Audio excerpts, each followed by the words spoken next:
plus. Vous écrivez dans l'introduction, cette armée d'Afrique, comme on dit alors, c'est 1 million de soldats français qui ont été dépêchés là-bas en 20 ans, dont 100 000, estimez-vous, avec d'autres historiens, sont morts des combats ou de la fièvre. Et c'est aussi des centaines de milliers de morts civiles côté algérien. Le démographe Kamel Kateb, que vous citez, estime qu'il y a eu 825 000 Algériens qui sont morts entre 1830 et 1872 dans cette colonisation. Oui, alors effectivement, Kamel Kateb s'arrête, lui, en 1871, au lendemain de la grande révolte kabyle. Et donc, effectivement, moi, j'ai essayé de faire une péréquation qui est très difficile, parce que par définition, il n'y avait pas de recensement en Algérie en 1830. Mais ce qui est certain, c'est que les premiers recensements dans les années 1850-55 sont arrivés à peu près au même niveau que la population de 1830. Donc, entre-temps, il y avait eu évidemment des naissances et beaucoup de morts. Alors, vous avez parlé du million de Français. Évidemment, il s'agit de soldats par rotation. Ouais. Bon, cela va de soi. Mais quand même, au moment de l'apogée, en particulier de celle ce qui n'était pas encore maréchal, d'ailleurs du général Bugeaud, il y a eu à peu près 100 000 soldats. Et donc tout ça c'est référencé dans mon livre. Ce sont des statistiques de l'époque qui sont tout à fait vérifiables. Donc 100 000 soldats qui ont foulé ce sol et qui ont littéralement sillonné l'Algérie par des colonnes infernales. C'est-à-dire en particulier le fait que lorsque un village soit opposait une résistance par quelques francs-tireurs qui avaient tiré, soit tout simplement parce qu'il y avait des vivres à venir prendre, eh bien ces villages étaient victimes des razzias. Je vais quand même vous lire ce que...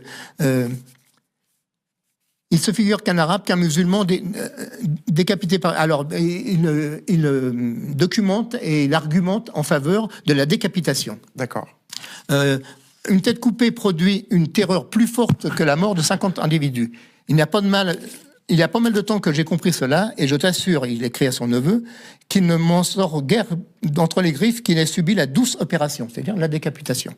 Et il conclut, je ne veux pas lire la totalité de la page 299, voilà mon brave ami, donc toujours sa correspondance privée, mais publiée par la suite, comment il faut faire la guerre aux Arabes, tuer tous les hommes jusqu'à l'âge de 15 ans, prendre toutes les femmes et les enfants, en charger les bâtiments, les envoyer aux îles Marquises, qui venaient juste d'être conquises par la France, ou ailleurs. En un mot, anéantir tout ce qui ne rampera pas à nos pieds comme des chiens.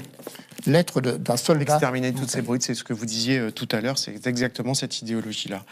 On continue avec, justement, vous en avez parlé de lui, le général Bugeaud, qui, alors de son nom complet, Thomas Robert Bugeaud de la Piconnerie, qui, à partir de 1840, va mener ce que vous appelez une guerre totale. Alors c'est intéressant parce que Bugeaud, au départ, il est sceptique sur la nécessité de coloniser l'Algérie, mais comme c'est un militaire, comme la France veut le faire, alors il estime lui aussi, comme Montagnac, qu'il faut soumettre les Algériens, c'est son expression, et il va le faire par tous les moyens, évidemment. Bien sûr.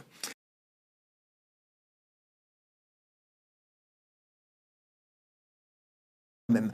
En tout cas, le général Pélissier est sur place, il est à la poursuite donc des tribus rebelles, et Bugeaud lui dit enfumez-les comme des renards. Donc là aussi, l'animalisation du colonisé est un phénomène toujours intéressant.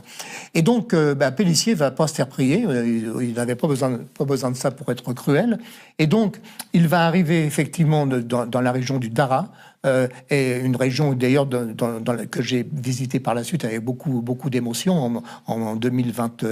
Oui, par la suite, j'étais pas né en 1845, en 2022-23, et donc c'est très impressionnant de revoir ces lieux. Donc il y avait eu effectivement des échanges de coups de fusil avec des francs-tireurs de cette tribu, et lorsque l'armée française, lorsque la colonne Pélissier est arrivée, eh bien ils se sont réfugiés dans les grottes. Donc à ce moment-là, le général Pélissier avait deux solutions, soit essayer d'emporter, disons d'une façon classique, ces tribus en faisant avancer ces soldats, et avec le risque bien sûr que certains d'entre eux soient tués parce qu'il y avait toujours des francs-tireurs dans la grotte, soit la solution qu'il a prise, c'est-à-dire enfumer comme des renards, comme disait Bugeaud. Donc c'est une pratique finalement horriblement simple. Il a fait apporter devant les deux entrées, il y avait deux entrées dans la grotte, des fagots auxquels il a mis le feu. Et à l'intérieur, d'ailleurs, il y a des témoignages, je vais vous en citer un, de gens qui disent que c'était absolument horrible, les cris qu'on entendait. Ouais. Et les gens ont été soit brûlés vifs, soit asphyxiés par la fumée. Ouais. Méthode qui d'ailleurs...